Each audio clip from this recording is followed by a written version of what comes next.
let's talk about why Palestinians in East Jerusalem are losing their homes.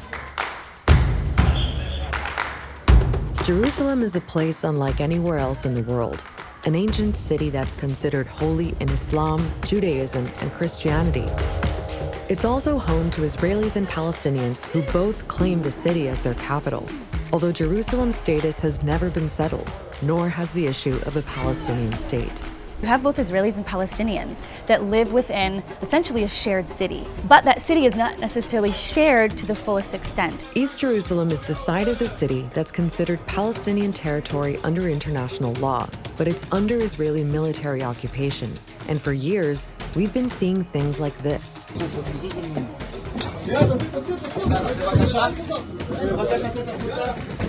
Palestinian families being evicted from their homes.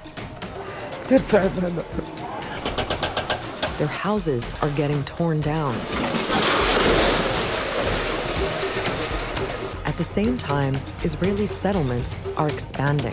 With every eviction, every demolition, the space for Palestinians in East Jerusalem is steadily shrinking. The Israeli government has often said these are just real estate disputes. But when you speak to the people involved, it's clearly so much more than that. أنا اللي بعرفه إنه هلا في معي قطعة أرض، جزء من أرض فلسطين، جزء من القدس لازم أحافظ عليه، راح أتمسك فيه. The Arabs that they say this is Palestine, they lie. The Bible says this land belonged to the Jewish people. There are so many layers to what's going on. So we've come to East Jerusalem to help you get a sense of what's actually happening and why.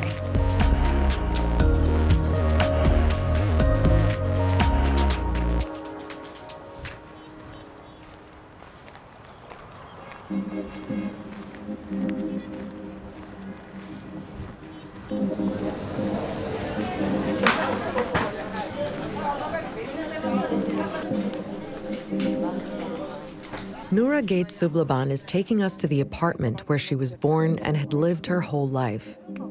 Until she was evicted in July 2023. She fought a long legal battle that went all the way to the Israeli Supreme Court. كتير صعب. أنا بعد الإخلاء هلا أول مرة أنا أجي. كتير صعب إني أشوف البيت ومش رح أقدر أدخله. أنا كل ليلة بالحلم بشوفه. فالبيت جزء كبير مني ومن حياتي ومن قلبي ومن ماضيي ومن ذكرياتي. Eviction cases like Noura's are mostly being driven by Israeli settler organizations. These are well-funded groups that promote Jewish settlement in Palestinian neighborhoods. In Noura's case, a settler group obtained ownership of the property and then built a case to kick Noura out, even though she had what's called protected tenancy. We'll explain that later.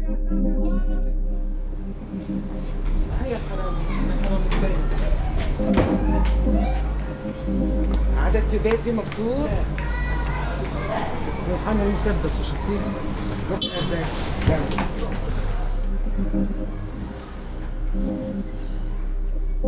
To understand what's going on in cases like Noura's, we need to take things back to 1948.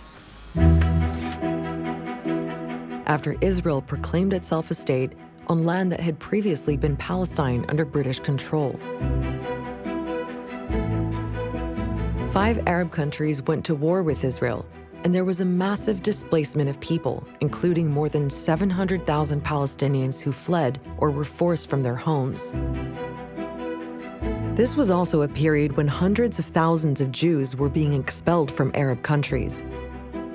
The war ended with a set of agreements that divided the land between Israel and Arab-controlled territories, separated by what's called the Green Line.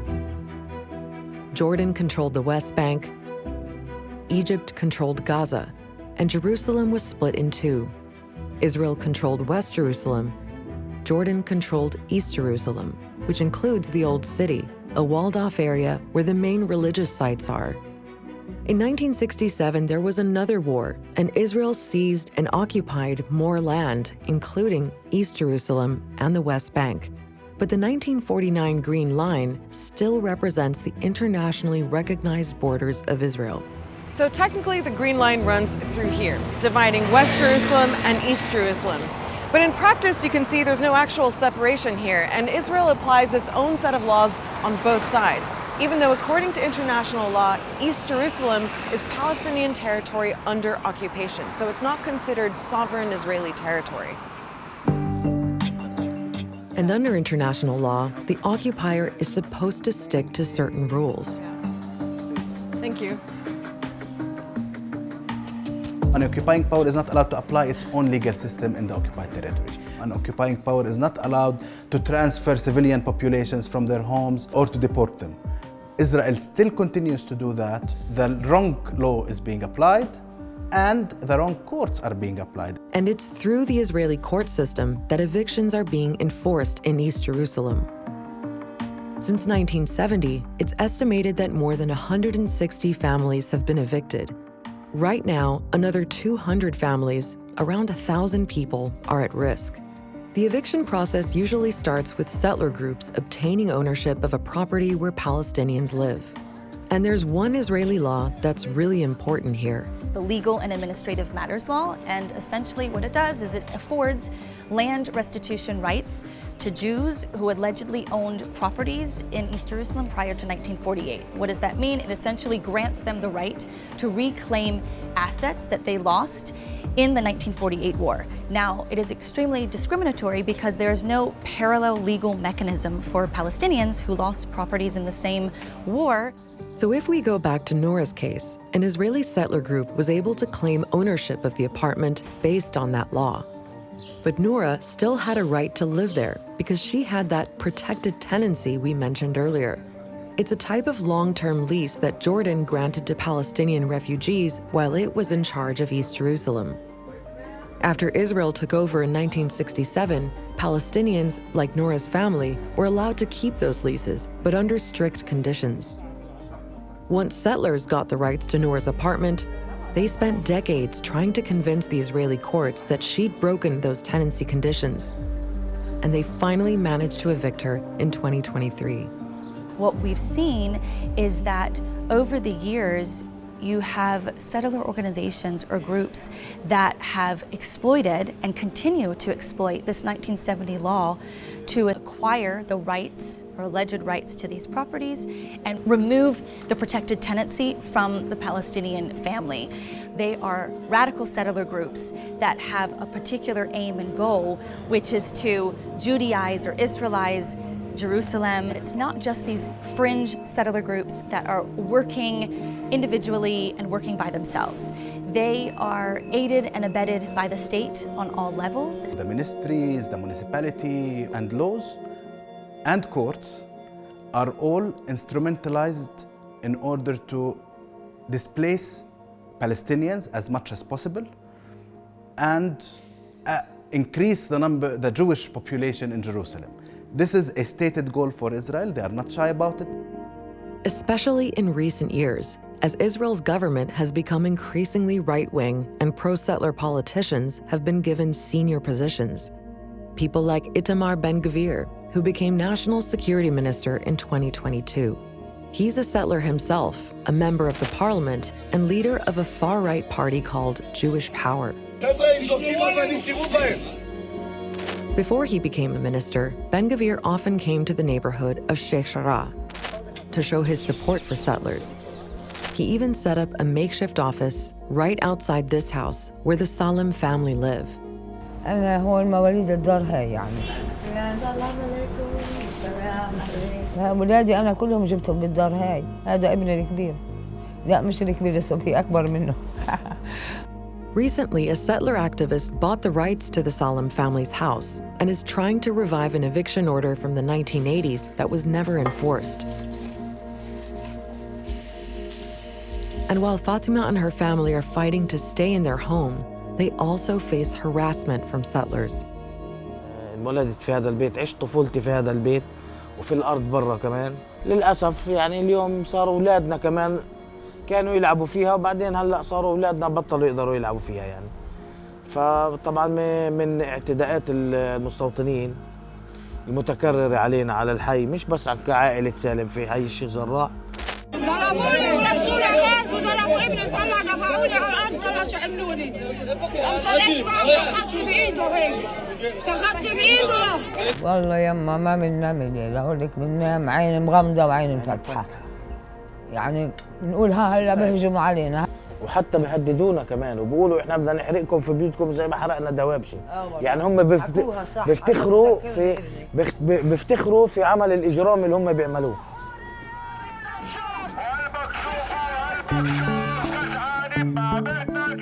Most weeks, there are rival protests in Sheikh Jarrah between Palestinians and activists who support their cause and settlers.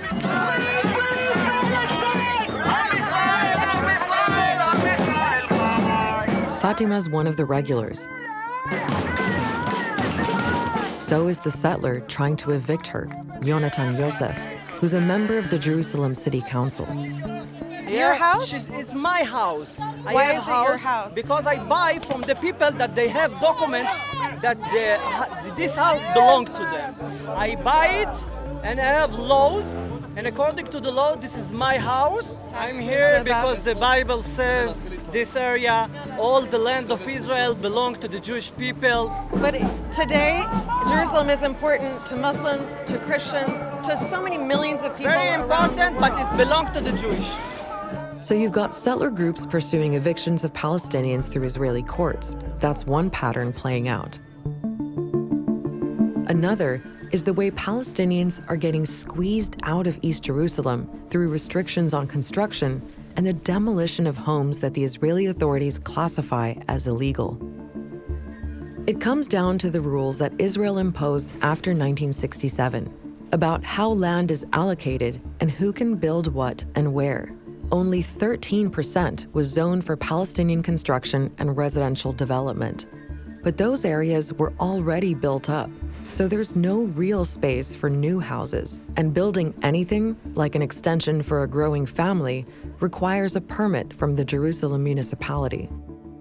The process can take years, it's expensive, and applications are very often rejected, so many Palestinians build anyway, without permits. At least a third of Palestinian homes in East Jerusalem don't have the right permits and are therefore considered illegal by Israel, which puts all those homes at risk of demolition. Arya King is a prominent settler activist who's now a deputy mayor of Jerusalem. Arabs are not above the law. Arabs, if they want to build legally, they can build legally. So one thing is having the option to build, another thing is being granted the building permits. And, several organizations say that just doesn't happen for Palestinians. Arabs should not come and cry why our house is being demolished when they choose to build illegally. But they choose not to build with a permission because they save time, they save money, and they don't pay tax. It's not as if Palestinian families want to go and build illegally or unlawfully according to Israeli law. It's that there is a near complete inability to obtain these building permits. The rate of approval is very, very low. Compared to what is being built and what is being approved for Jewish Israelis, you can see just the stark disparity between that. So just to give you an idea of where everything is, up there is the old city. This entire area is a Palestinian neighborhood of Silwan. You can see just how close everything is. Over on this side are several ongoing eviction cases. And then down here, this entire section is subject to an Israeli demolition plan.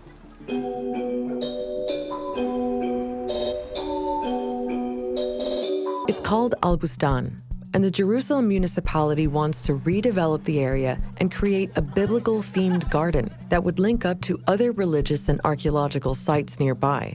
There are more than 100 houses here, and most of them are considered illegal because they don't have the right permits, even though Palestinians own the land. Like Nidal al-Rajabi, who's got a demolition order on his house. He sees the garden plan and all the technicalities around building permits as a pretext for something bigger. هدفهم ترحيلنا من هذه الأرض. فأنا توجهت وأي شيء بتطلب مني إني أرخص بيتي اللي أنا موجود فيه أنا مستعد له أمشي له. بس هم رافضين هذا الشيء. المشروع اللي مقدمينه البلدية اللي هو هذا تقريباً اللي هو هاي حي البستان. كل المناطق الخضراء هيدي يستولوا عليها. احنا طبعا العمل اللي قمنا فيه هون حي البستان جماعي من سنة 2000. جبنا مهندسين محامية، قدمنا مخططات. اي مخطط احنا بيطلع منا البلدية عليها اعتراضات، اللي هي بتوفر لأولادنا عيشة كريمة، منتزهات، كل شيء 100% لحي لأهل البلد إلنا، بس هم مخططاتهم تهدف إنهم يجيبوا المستوطنين هون. الحكومة والبلدية والطبيعة والآثار كليتهم والمستوطنين كلهم جسم واحد، كلهم بيشتغلوا للاستيطان، كلهم بيشتغلوا، كلها حكومة متطرفة. So across East Jerusalem, Palestinians are fighting to hold on to their homes and neighborhoods. At the same time, there's more money and more land being allocated for Israeli Jews to settle here. 12 Israeli settlements have been built in East Jerusalem since 1967. Over the years, they've expanded and become established residential areas with lots of amenities like parks and schools. It's been a while since any new Israeli settlements were built, but that's now changing. We are along the southern perimeter of East Jerusalem. What we're seeing right now, we're seeing a lot of the construction of the foundation and infrastructure on the area in Givat Matos. Givat Matos is slated to be the first new settlement in East Jerusalem to be built in the past 20 years. We're talking about thousands of housing units that are designated for Jewish Israelis, even though it is surrounded by Palestinian neighborhoods. You actually have basically a spotting, a series of different settlement plans that are along the southern perimeter. You see, if you kind of connect the dots, how it creates this entire wedge of Israeli settlement building. You cut off East Jerusalem from the southern West Bank. There is then no territorial contiguity necessary for a viable Palestinian state with a capital in East Jerusalem. That idea is central to the so-called two-state solution that was agreed 30 years ago as the basis for peace. So, a Palestinian state alongside Israel, with East and West Jerusalem becoming their respective capitals. Global leaders still cling to the idea, but in practice, any kind of peace process has been dead for years. And what's happening in East Jerusalem helps to confirm that. So, what's written here? هذا مكتوب وطني ليس حقيبة وأنا لست مسافر. يعني أنا مرات لما بقرأ هذا البيت بتخيل إنه انكتب إلنا، وإحنا بنقولها إنه وطننا ليس حقيبة، وإحنا هون موجودين مش مسافرين. بالنسبة للي هون مكتوب لن نهدم بيوتنا بأيدينا. إحنا كرامتنا ما بتسمح لنا إن نخضع لكم في ظلمكم.